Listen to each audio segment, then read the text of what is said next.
Eros and Psyche by Robert Bridges, Part 9, November.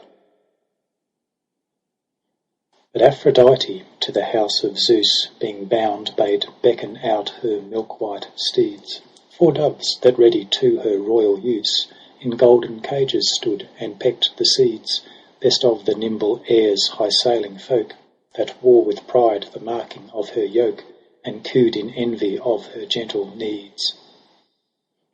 These drew in turn her chariot, when in state along the heaven with all her train she fared, and oft in journeying to the skiey gate of Zeus's palace high their flight had dared, which darkest vapour and thick glooms enshroud, above all else in the perpetual cloud, where through to mount again they stood prepared. Sleeking their feathers by her shining car, the same Hephaestus wrought for her when he, bruised in his hideous fall from heaven afar, was nursed by Thetis and Eurynome, the daughter of the ever refluent main, with whom he dwelt till he grew sound again, down in a hollow cave beside the sea. And them for kindness done was prompt to serve, forging them brooches rich in make and mode, earrings and supple chains of jointed curve, and other trinkets, while he there abode. And none of gods or men knew of his home, but they two only, and the salt sea foam to and fro past his cavern ever flowed. 'Twas then he wrought this work within the cave, embossed with rich design a mooned car, and when returned to heaven to Venus gave, in form imagined like her crescent star, which circling nearest earth maketh at night to wakeful mortal men shadow and light, alone of all the stars in heaven that are. 2 slender wheels it had, with fretted tires of biting adamant, to take firm hold of cloud or ether, and their whirling fires threw off the air in halo where they rolled. And either nave that round the axle turned a ruby was, whose steady crimson burned betwixt the twin speed mingling fans of gold. Thereon the naked goddess mounting shook the reins, whereat the doves their wings outspread, and rising high their flight to heaven they took. And all the birds that in those courts were bred of her broad eaves that nested families, sparrows and swallows joined their companies a while and twittered to her overhead. But onward she with fading tracks of flame sped swiftly till she reached her journey's end, and when within the house of Zeus she came, she prayed the Sire of heaven that he would lend Hermes the Argos slayer for her hest, and he being granted her at her request, she went forthwith to seek him and to send.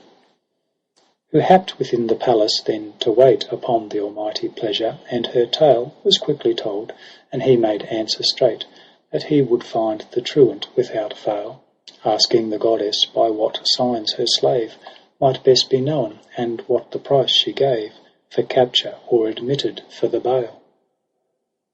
All which he took his silver style to write in letters large upon a waxed board, her age and name, her colour, face and height, her home and parentage, and the reward, and then read over as 'twas to be proclaimed, and she took oath to give the price she named, without demur, when Psyche was restored.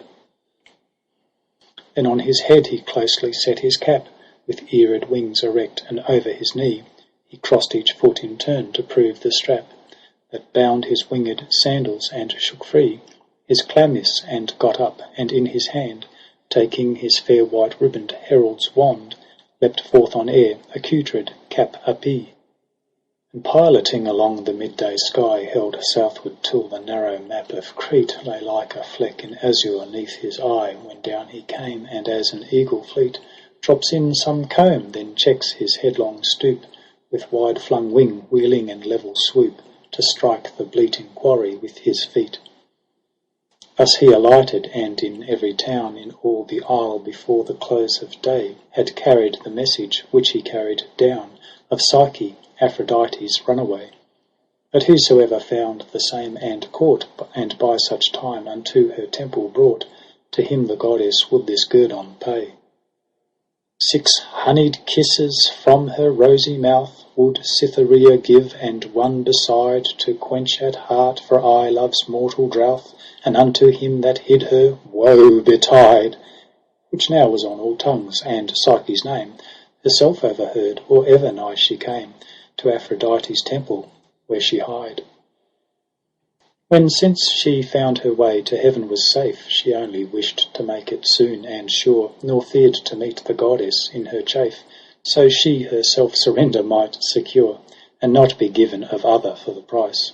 Nor was there any need of artifice, her once resplendent beauty to obscure.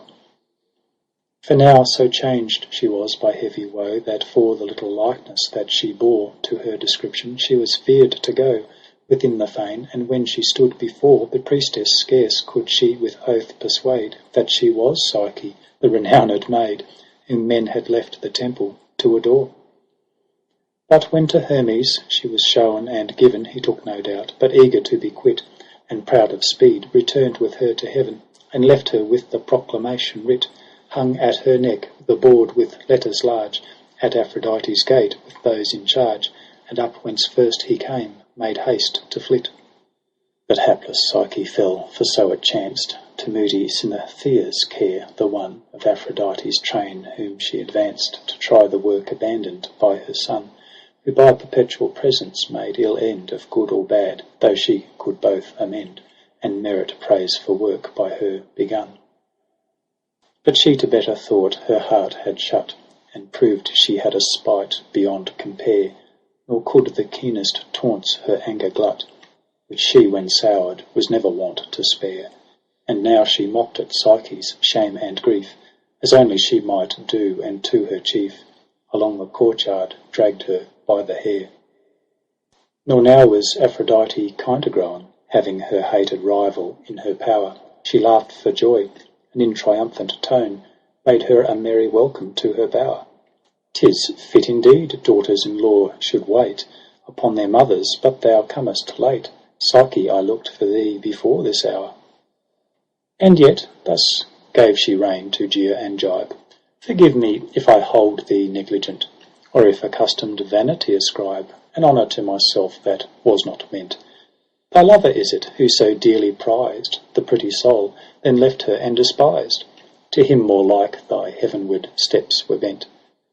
Nor without reason Zeus, I tell thee, swooned to hear the story of the drop of oil, the revelation and the ghastly wound. My merriment is but my fear's recoil.